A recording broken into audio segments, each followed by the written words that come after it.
شروع کرتے ہیں خدا کے نام سے آج کے اس پروگرام کا۔ درود بر محمد و آل محمد کہ جن کی معرفت و اطاعت ہم پر واجب قرار دی گئی ہے۔ جیسا کہ آپ جانتے ہیں کہ ادارہ بورڈ آف اسلامک اسٹڈیز کے زیر اہتمام عقائد اسلامی کی ترویج و تبلیغ کے لیے مسلسل 22 سال سے مصروف عمل ہے یہ ادارہ،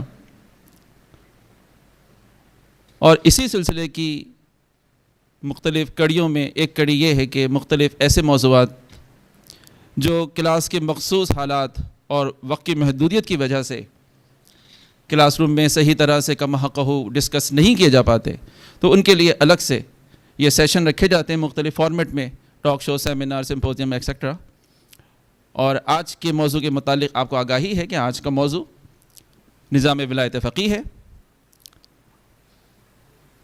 جیسا کہ آپ جانتے ہیں کہ خدا نے انسان کی ہدایت اور رہبریت و مدیریت کے لیے، انسانی معاشرے کو کمال تک پہنچانے کے لیے جو نظام حکومت اور سیاست اور ولایت مقرر کیا، وہ نظام ولایت تھا جس کا اعلان باقاعدہ طور پر غدیر میں ہوا۔ لیکن جن طاقتوں کے مفادات پر زک پڑتی تھی اس نظام ولایت سے، وہ اول دن سے ہی اس کی مخالفت کے لیے عمل پیرا ہوئے، اور عملی طور پہ انہوں نے اس نظام کو ایگزیکیوٹ ہونے نہیں دیا۔ سوائے مولا علی کے 4 سالہ دور حکومت کے، عملاً انسانی معاشرہ نظام ولایت کے تشریعی ولایت کے معاملے میں جو فیوز و برکات حاصل کرنا تھے اسے محروم رہا۔ بہرحال خدا کا وعدہ ہے کہ اپنے اس دنیا کو وارثین کے حوالے کرے گا، جو مستضعفین قرار دے دیے گئے ہیں، یہ تو ہونا ہے، یہ خدا کا وعدہ ہے۔ لیکن غیبت امام میں تو طول تاریخ 1000 سال اور 1200 سال کے بعد تقریباً ایک نجب سے آواز اٹھتی ہے جو نظام ولایت کے اوپر لوگوں کو ایک آمادگی کے لیے آمادہ کرتی ہے، لوگوں کو اس بارے میں اس کی طرف راغب کرتی ہے، امام خمینی کی۔ اور پھر عملی طور پر ایران میں انقلاب اسلامی آتا ہے، اور ایک دنیا میں جو مختلف نظام ہے، حکومت مقرر ہیں، ڈیموکریسی ہے، جمہوریت ہے، ڈکٹیٹرشپ ہے، تھیوکریسی ہے، بادشاہت ہے کہیں، اس میں ایک نئے نظام کی ترویج ہوتی ہے جسے نظام ولایت فقیہ کہا جاتا ہے۔ یہ نظام ولایت فقیہ نہ صرف غیر اس سے ناآشنا تھے، عمومی افراد کی بات ہم کر رہے ہیں، حتیٰ کہ جو تشیع کے عام افراد یا بہرحال عمومی معاشرے کی ہم بات کریں تو وہ بھی اس سے حد تک ناآشنا تھے۔ مکتب میں کتابی طور پہ مختلف مفکرین اور علماء کی یہ کاوشیں رہی ہیں کہ اس نظام کی طرف انہوں نے متوجہ کیا، لیکن بہرحال عملی طور پہ چونکہ اس کی ایگزیکیوشن نہیں تھی تو اس سے اتنی آگاہی نہیں تھی۔ لہذا جب یہ نظام نافذ ہوا تو جب ولایت کی مخالفت کی گئی تھی تو اسی کے ہی ذیل میں یہ ایک ضمنی جب ولایت فقیہ کا آغاز کیا گیا تو اس کی مخالفت بھی بہت زیادہ ہوئی، اور مختلف اعتراضات اور شبہات ایجاد کیے گئے، حتیٰ کہ آج جب انقلاب اسلامی کو 42 سے 43 سال ہو چکے ہیں، ابھی بھی مختلف شبہات اور اعتراضات کی یہ جو ایک یورش ہے یہ برقرار ہے۔ اور ظاہر ہے کہ چونکہ BIS ہمیشہ یہ اپنے طلبہ سے بھی اور ایک عمومی معاشرے سے بھی یہ تقاضا کرتا ہے، اور اصل میں یہ دینی تقاضا ہے کہ جو بھی دین کا فہم ہے وہ عقل و شعور و فکر کی تحقیق کے بعد حاصل کیا جائے۔ تو ایسا نہیں ہے کہ چاہے نظام ولایت فقیہ کا موضوع ہو یا کوئی اور عقیدی یا فکری موضوع ہو، اس کو بغیر سمجھے ہوئے ہم ایبزارب کریں صرف کسی کے کہنے پر نہیں، ہم اس کو سمجھتے ہیں، اس کو عقلی اور نقلی دلائل سے، اور اسی سلسلے میں آج کے اس ٹاک شو کا اہتمام کیا گیا۔ تو میری اس تمہید کے بعد ہم اس پروگرام کے فارمیٹ پہ آتے ہیں۔